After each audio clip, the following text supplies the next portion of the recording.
councils that back fracking will get to keep more money in tax revenue as part of an all-out drive to promote drilling.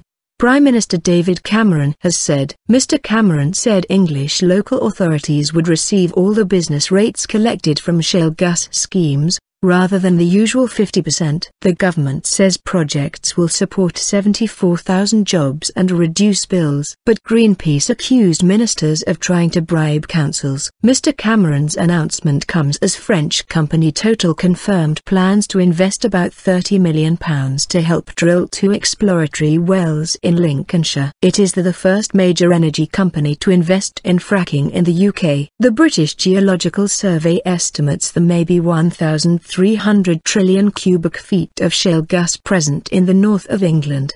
But the process to extract it, called fracking, has led to protests, with environmentalists fearing the technique could cause small earth tremors, water contamination and environmental damage. On Monday, protesters at the Barton Moss fracking facility in Greater Manchester climbed onto lorries entering the site. Fracking, short for hydraulic fracturing, involves drilling deep underground and releasing a high-pressure mix of water, sand and chemicals to crack rocks and release gas stored inside. Security. Whitehall officials said the business rates commitment would mean councils keeping up to £1.7 million extra a year from each fracking site. We expect 20 to 40 wells to be drilled in exploration over the next couple of years, and I think it's very important that local communities see some of the benefit. Michael Fallon, Energy Minister. Separately, the mining industry has pledged to give communities £100,000 for test drilling and a further 1% of the revenues if shale is discovered,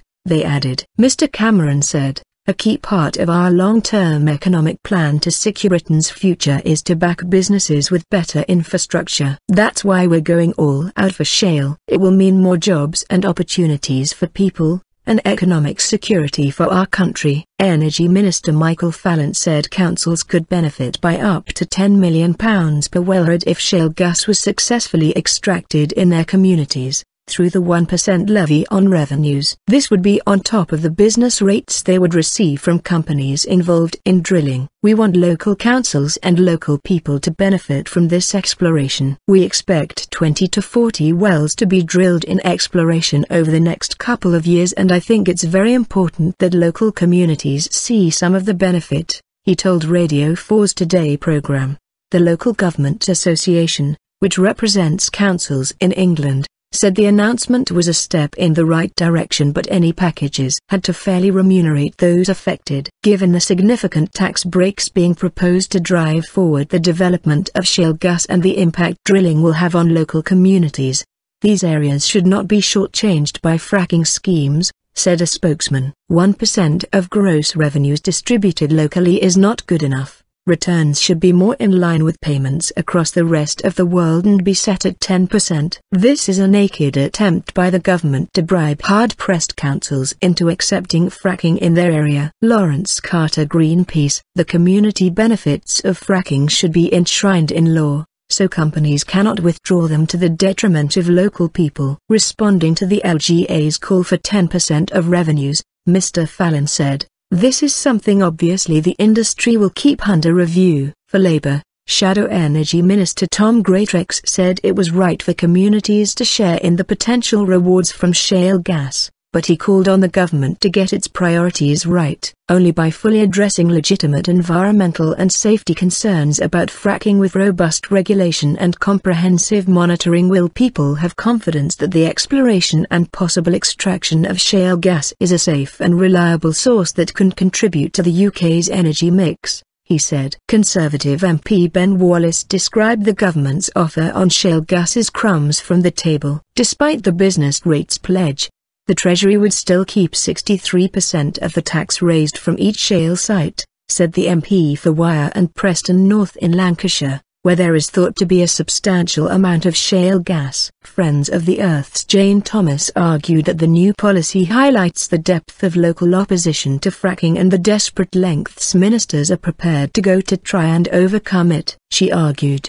This move raises potentially serious concerns about conflicts of interest, if councils that benefit from this money are also the ones who decide on planning applications from fracking firms in the first place. The government should be encouraging the development of Britain's huge renewable power potential, instead of coming up with new incentives that keep the nation hooked on climate-changing fossil fuels. New North Sea. Lawrence Carter of Greenpeace added, Cameron is effectively telling councils to ignore the risks and threat of large-scale industrialization in exchange for cold, hard cash.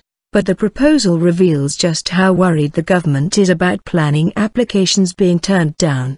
Having had their claims that fracking will bring down energy bills and create jobs thoroughly discredited, the government is now resorting to straight-up bribery to sell their deeply unpopular fracking policy. The Institute of Directors welcomed the move on business rates, with chief economist James Sproul arguing, investment from Total is a vote of long-term confidence in the UK shale industry, and is a welcome sign that the government is creating the conditions necessary to maximize the potential benefits of a new domestic energy source. The wider benefits are clear. Shale gas development could create tens of thousands of jobs, reduce imports, generate significant tax revenue and support a resurgence in British manufacturing. In short, shale gas could be a new North Sea for Britain. UKIP Energy spokesman Roger Helmer warned that all the financial benefits of fracking could be swallowed up by bureaucracy. He urged the government to create a sovereign wealth fund so that fracking profits would ensure financial security for future generations,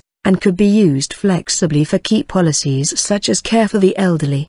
But the MEP also argued that, to secure best outcome for the UK, the government would need to wrestle our fracking policy free from intervention from Brussels.